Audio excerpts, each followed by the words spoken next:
It's about 0630. We're gonna head from our site here in Zion up to Bryce Canyon. We're gonna make it a day trip. It's about 63 miles, but it is about a 2-hour trip just because going back up through Zion, through the tunnel, and really once we get through there, it's back to the open road. So our first stop's gonna be the Bryce Visitor Center, so we can get all of our information, see what we need to do there, get our passport stamped, and then go from there. Probably grab some breakfast along the way. Like to find a little mom and pop somewhere and get some local flavor. It's totally pitch black outside. The sun won't be up for about another hour. My wife's not moving. Trying to get Kim moving. And it's a 1-hour time change too, so it's actually 5:30. We will show you a little more as we get along, and when the sun comes up, hopefully we'll get an amazing sunrise this morning.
$35 for paper plates, paper cups, and buffet microwaved food. So, location, location, location.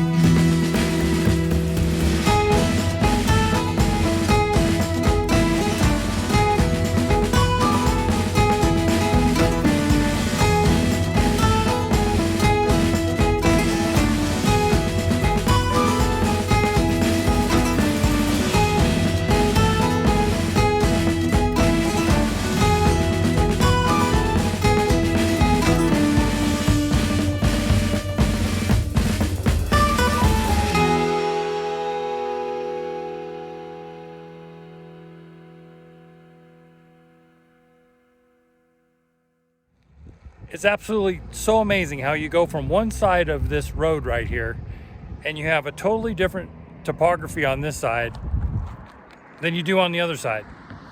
And we're talking like a 300-yard difference. Absolutely mind-blowing.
Well, this is our last view of Bryce Canyon before we start heading back to Zion.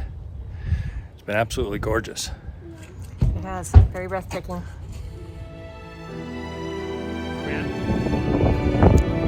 Cedar Breaks National Monument.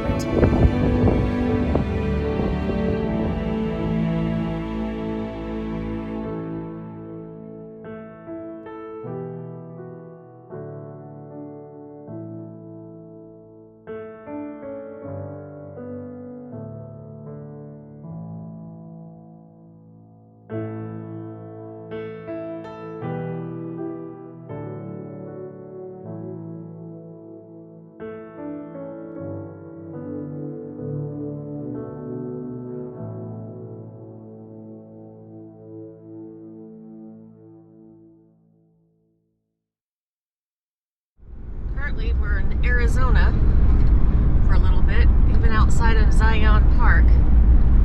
It's absolutely gorgeous.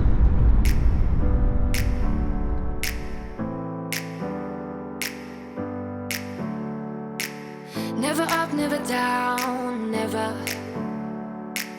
Like a theme in a song, clever. Feeling high, feeling low at the same time. Feels so right, then I'm wrong, hoping I'll be fine. But I get up, I always do. I never think, I always do. Never thought I wouldn't jump, oh what a fool.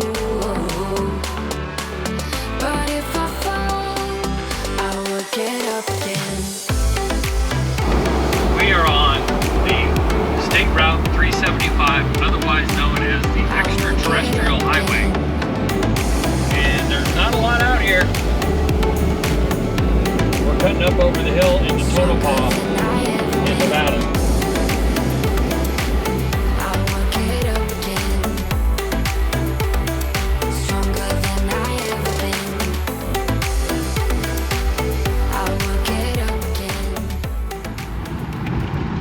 Alright, so Kim gets a little anxiety when we travel on highways because of cars, trucks, buses, electric vehicles, on-ramps, off-ramps, construction zones, construction barriers, K-rails, overpassings, on-ramps, off-ramps. I may have already covered that.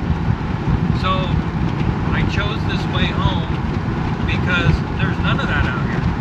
There's no off-ramps, there's no on-ramps, there's no trucks, a few trucks. But this is the perfect highway for my darling wife. And I'm still stressed. 'Cause now if we break down, nobody will find us. But we do have our house behind us though. True. So now I'm playing games to keep my mind off of things. No service. It's actually really pretty out here. I mean, it is just, if you think America's populated, just take a drive through Nevada. There's a whole lot of nothing out here. I'm still looking for a cow. There's a lot of signs saying there's cows, and I don't see one.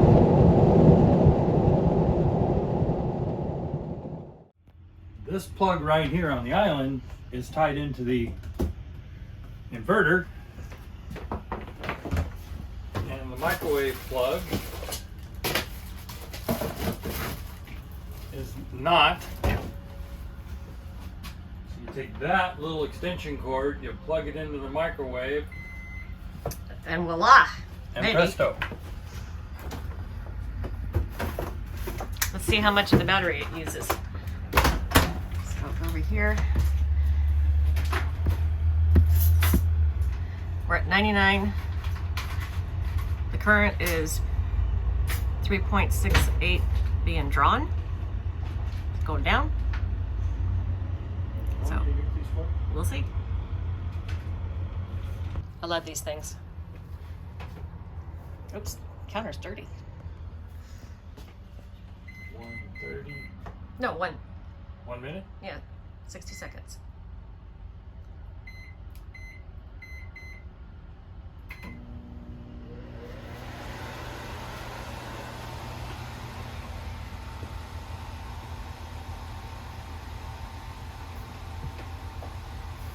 It's not changing. Is that a good thing?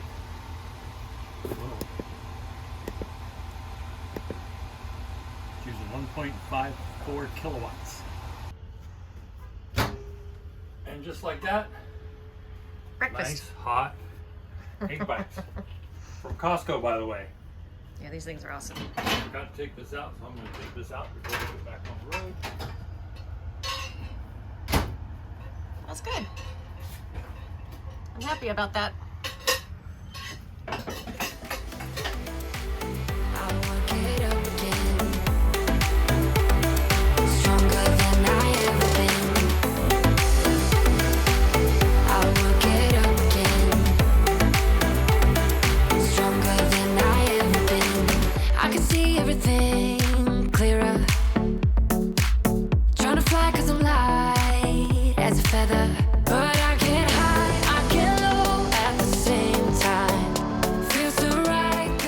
Hey, Muggs. We stopped to listen to Peace and Quiet. What do you see out there? Nothing? Coming down this grade.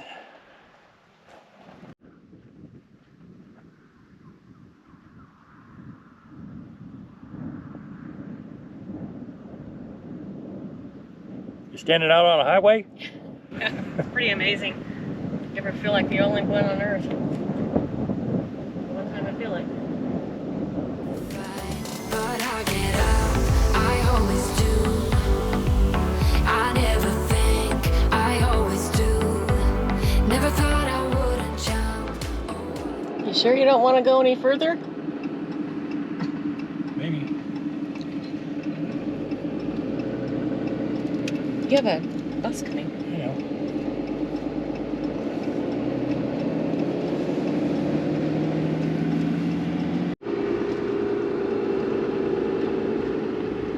Sure, we gotta check in.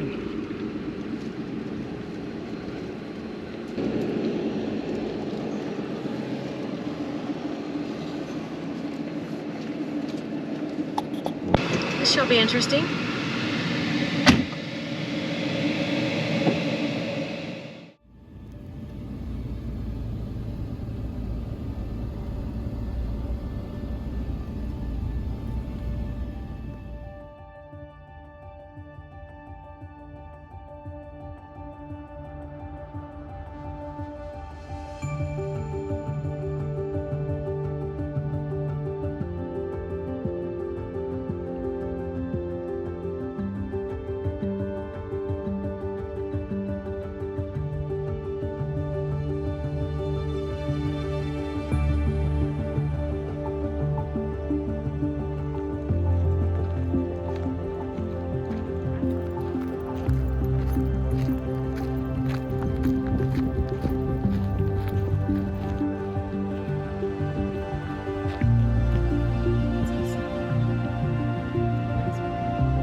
Let's go inside and check it out.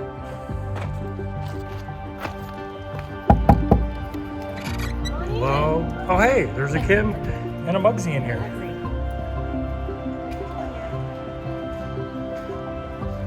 All right, this is pretty cool and amazing.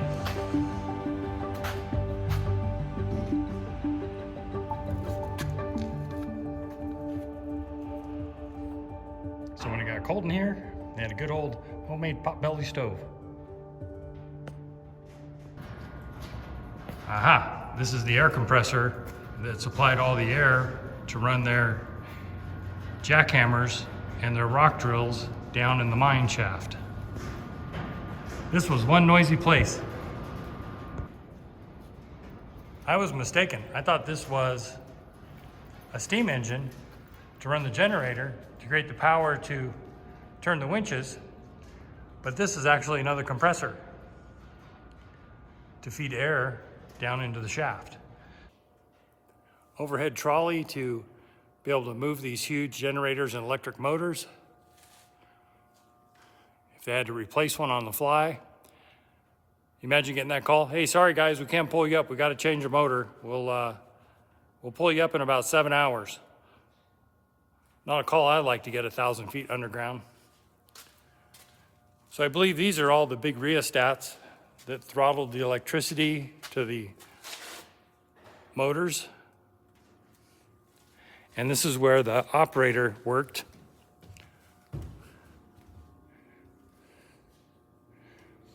And he could stand here, pull these levers, be able to operate each winch, see how deep he was in the mine. And then he could see out through this window right here and see what's coming up and going down. But he worked from this spot right here.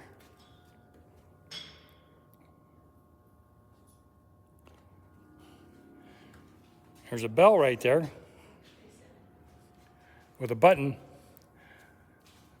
Be interesting to know what that did.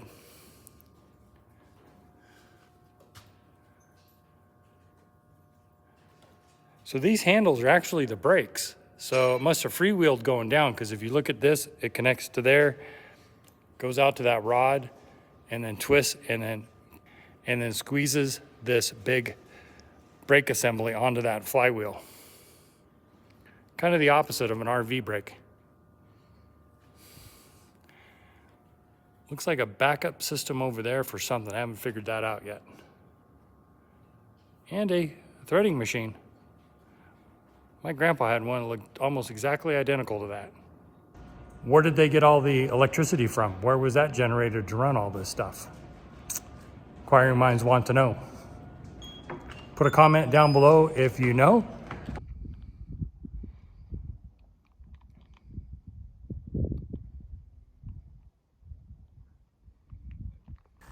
I think this is my favorite piece here so far, is this old automated switch that turned equipment on at different points and different times.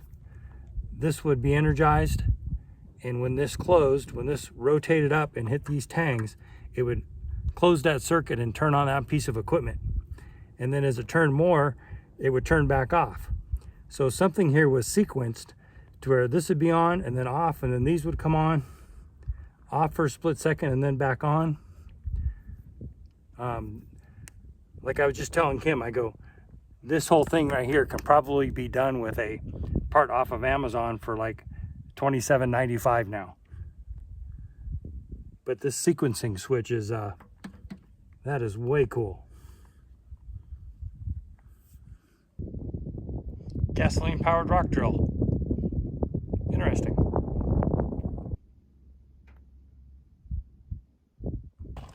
I'm surprised they could run something like that with carbon monoxide being an issue down in the mines.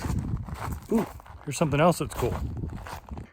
It's hard to see in here, but I'll do the best I can through this window. But these buildings were left just the way they were when the mine was discontinued from operations. And I'll get that date for you.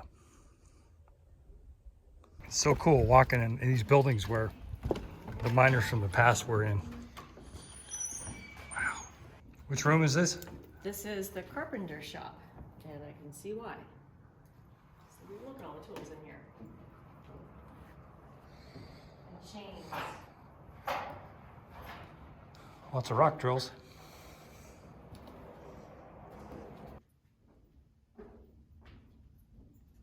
They're tents that they made before they made the wooden buildings. 1900s electrical panel. Made out of wood, non-conductive, smart. That's looking straight down the mine shaft. Over 1,000 feet deep, like 1,200 feet straight down. Imagine getting in a bucket and right down there. Think you'd have a little claustrophobia? Man, men were men back then.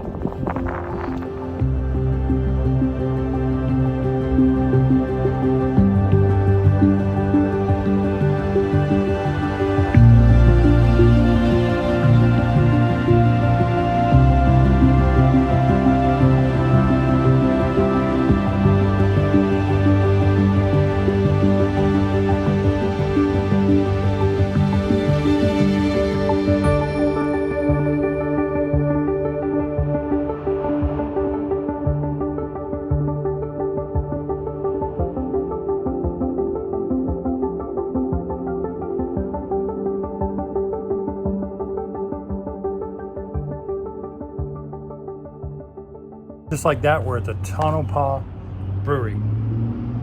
Gonna try the fried pickled chips, having a couple of beers.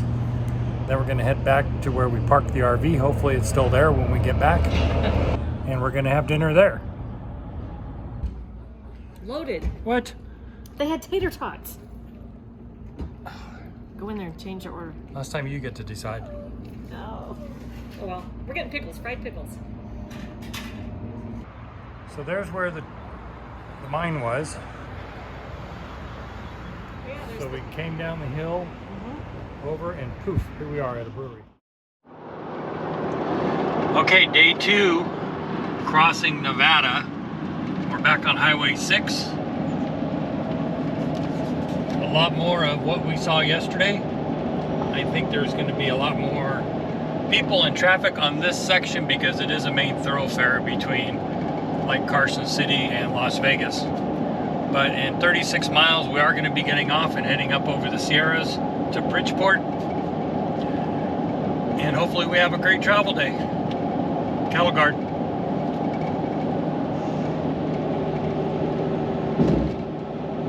At least these are smooth. Yeah, they're much better than up there. Those are horses. The eastern side of the Sierra Nevadas. And again, the only ones traveling today. Just taking it slow and going uphill, because what goes uphill comes downhill. It's crazy.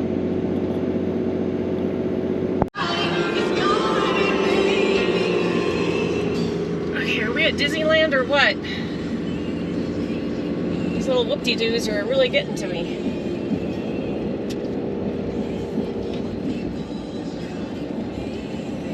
Miles of them. 30 what? 30 more miles of them. Oh boy. That's fun. Says no one. How do you like driving these? You know, I can't say it's my favorite. Whoa. That car was in the other lane. But it is nice that there's very little traffic. Not a lot of big rigs. Yeah, that's nuts. It's a little nerve-wracking. My palms are sweaty. Normally I nap in the car when there's a lot of traffic, but for some reason this is keeping me wide awake. Oh, here's some company. Have fun. It looks like we're getting ready to enter some very nice Sierra forest here. So this is going to be really pretty after seeing desert for the last 2 days.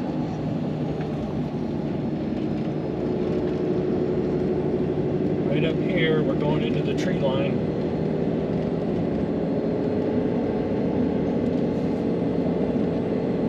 Just like that. Boom. Very pretty.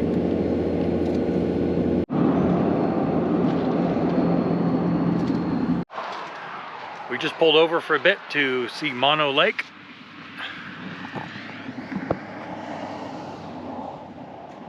I think you're standing in the lake. Which probably a long time ago, this used to be an entire lake bed. This is probably the old bottom of the lake. It's a prehistoric lake. There's no outflow of this lake.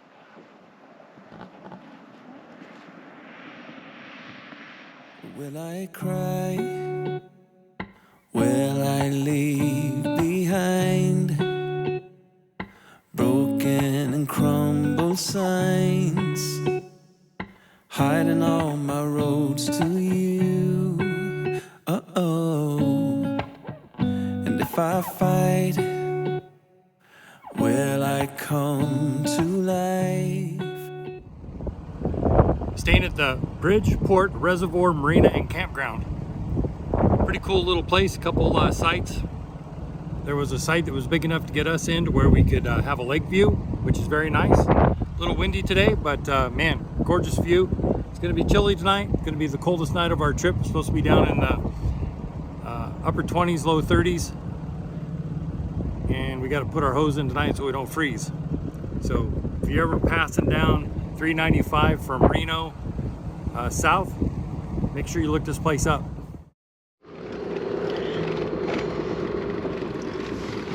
Whoa. No, we are not towing our RV, thank goodness. But where are we going? Travertine Hot Springs. Recommended to us by a friend of ours, John House. We're not the only ones. Nope. I did read on Yelp that we might find some naked people.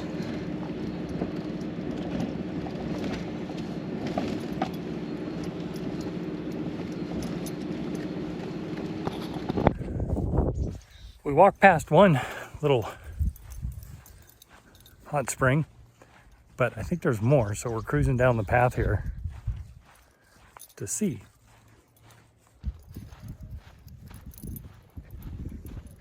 Calling for all your light, giving all my heart to you.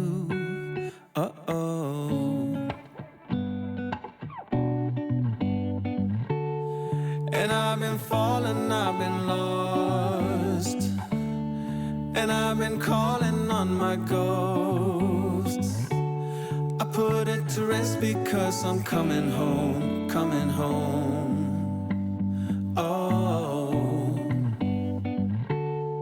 and I've been carried, I've been dragged, and I've been lucky torn inside.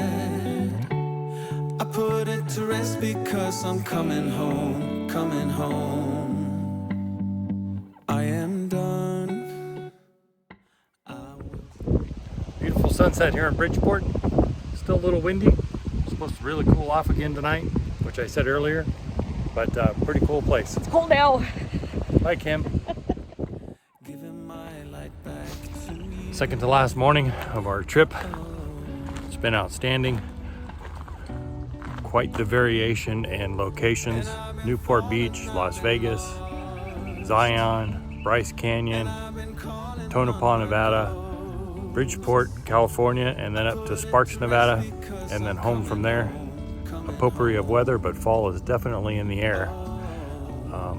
Supposed to be 24 here tonight. That's chilly, but we'll make it up to Sparks and then home from there. Been a great trip. Love this country. I put it to rest because I'm coming home, coming home. I'm coming home. Welcome to California. Again. And now we're on lovely roads. Yep, just like that. Immediately. Jeez.